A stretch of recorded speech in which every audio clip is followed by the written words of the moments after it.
lots of actual switchbacks in this section.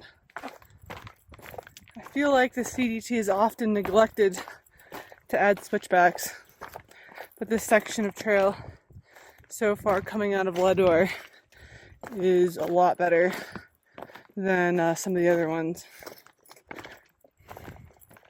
I'm dealing with kind of an issue with my quilt. So when I got the new pack, I had my lighter quilt sent to me. Which I'm a cold sleeper. It's a 30-degree quilt, but to me it sleeps more like a 50-degree, in my opinion. And my zero quilt is more like a 30-degree. But either way, I wanted the lighter quilt because it's been like in the 50s every night, like for the past like month or more. I'd gotten it in Du Bois, and I decided that my 0-degree quilt I put in a priority mailbox and bounce it along as I go from town to town, and then it's right there with me once the weather starts getting colder, and I could grab it and send my 30-degree quilt home.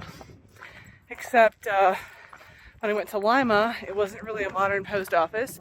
They didn't give me a new tracking number. It was just like a little receipt. She used a calculator to figure out the price and stuff like that, which is a little concerning. She was supposed to forward it to Lador, and I gave her the new label, and apparently it was just marked as delivered instead and disappeared. So it's not in Lima and it's not in Lador, and there is no tracking. I was told that, I probably should have asked for the tracking number. I didn't really think of it because I wasn't given one, and I assumed it was like the old tracking number.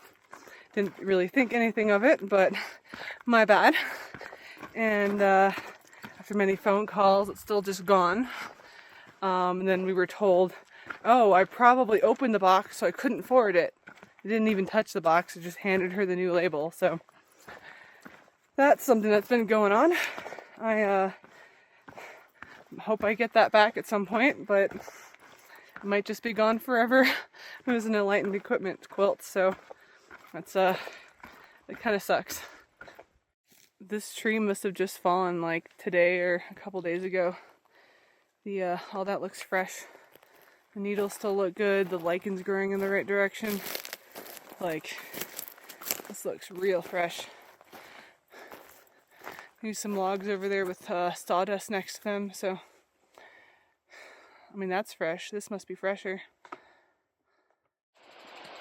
Oh, video me falling? Oh, I went a lot slower than you. Hey, you crossed dry. No wet feet. I think I'm between bubbles because I have like hardly seen any hikers at all. The southbounders are really tapering off. Saw 2 today, but it's almost the end of the day. I didn't see anyone else except for Grasshopper. She's been hiking around each other, and Tiger Duck hasn't been feeling well, so he fell behind. But no other northbounders today at all. Haven't run into any. There's just like less and less. I know there's still a lot of people behind me, but I think definitely heard of a handful of people getting off trail. And then I guess there's the Big Sky cutoff that a lot of hikers are doing and cutting off this section of trail. So maybe when these 2 trails meet back up, I'll start seeing more hikers. I think it's mostly the hikers that are at the back of the pack. We're moving slower. We're taking the Big Sky cutoff, and that would allow them to make up some time and catch up to people. But I don't know. I think I'm making pretty good time. It's mid-August, and I have maybe somewhere between 600 and 700, just say 650 miles left, somewhere around there.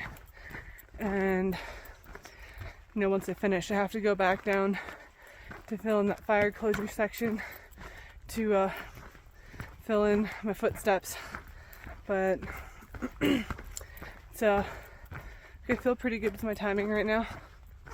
It's almost over. So this is a pretty cool campsite.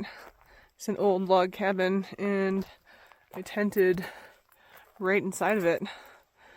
There's a lot of cozy tent pads. There's Grasshopper over there. Little fire pit. There's a stream back there. This is probably the coziest spot I've tented in a while.